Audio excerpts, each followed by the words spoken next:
It's hard to believe that back in 1957 and for much of the 1950s, Ford actually outsold Chevrolet. But when you think of a classic American car, collector car, a classic car, most people think of the 57 Chevrolet. We've got one here in nearly all original condition. This is Larkspur Blue over Harbor Blue. Now the Harbor Blue, this is lacquer. Keep in mind, this is original lacquer.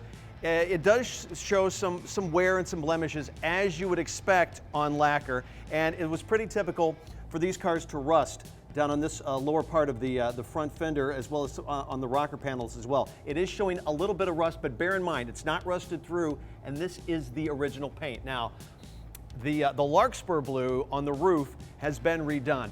From the factory, if you got the two-tone car, this is a 210 by the way, not the lower 150 and not the upper level, more Cadillac-like Bel Air. This is the 210.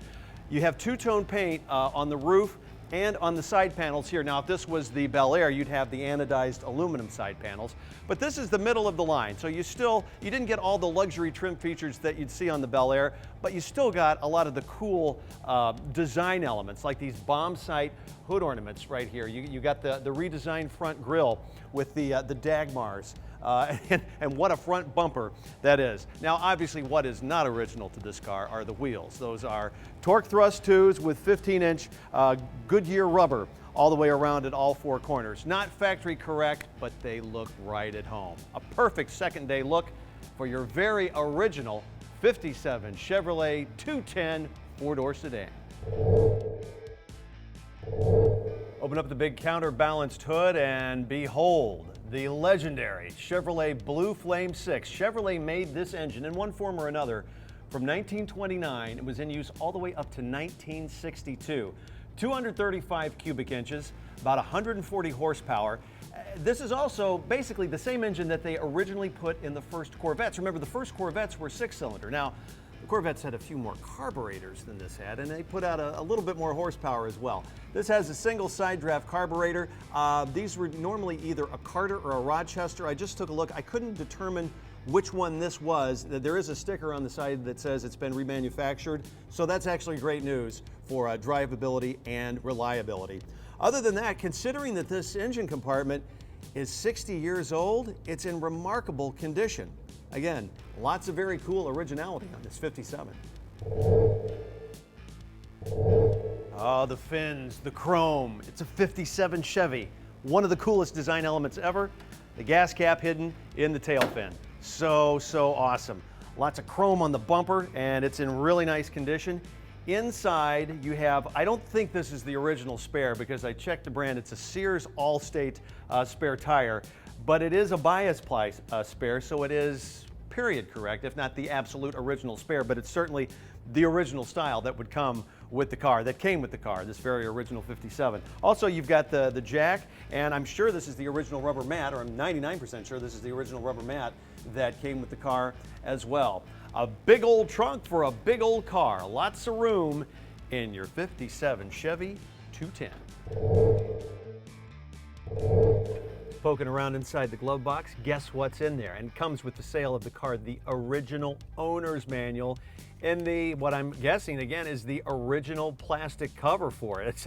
I can't believe the cover has survived this long, let alone the paper manual, but I'll put it back in the glove box and it comes with the sale of the car. Now on the 210 line of these 57 Chevys, you did have a choice of a multicolored interior. We'll call it a two-tone, even though as I'm looking at the headliner and the seats and the door cards, I'm seeing about 4 different shades of blue. Looks pretty cool. And keep in mind, back in the 50s, not every car came with carpeting. This is one of those, but General Motors did a pretty nice job of disguising the fact that this rubber floor mat was not carpeting. At first glance, it has the pattern that looks like carpet, but it's not. It's rubber mat, and it's the original, and it's obviously the correct mat as well. The floor mats that are in the car now obviously are not factory correct, but I'm not sure that you would even need mats on mats. And if you wanted to, you could replace this floor mat with carpeting, but you know what? I think I'd leave it original and drive it just like it is. So maybe the aftermarket mats are a pretty good idea. This car does have a heater. It does not have automatic, even though the shifter's up here. Back in the day, you know, 3 on the tree. the synchro mesh. The rest of the interior, considering it's original, is in nice shape. Now, the headliner does have some fading and a few spots here and there. Actually, it has several spots, but I don't see any rips or tears anywhere. So if you wanted to, you could recolor it, but it's original, and honestly, that's part of the charm of this car, is its originality. So you take this to a car show, enter the preservation class, and I'm sure you'll take home a trophy of some kind, unless there just happens to be another 34,000 mile 57 Chevy 210 there that's in better condition than this, and I can't imagine that there would be. The seats are still pretty comfortable, and again, nicely done in two-tone. The Blue Flame 6, we'll pump it a couple of times. Fires right up. No noise in the valve train, no noise coming out of the mufflers. It's solid. While they built over 250,000 four-door sedans in the 1957 model year, that means parts are very, very readily available. In fact, if you wanted to, you could build a brand new 57 Chevrolet from the ground up. But this is nearly all original, including the paint. As I mentioned earlier, the roof has been repainted, as have the side panels. The interior is all original as well. 34,000 documented miles. They made a lot of these, but you don't find one like this very often. It's a great way to get into the collector car hobby because general rule of thumb is a two-door is going to be about twice as much as a four-door.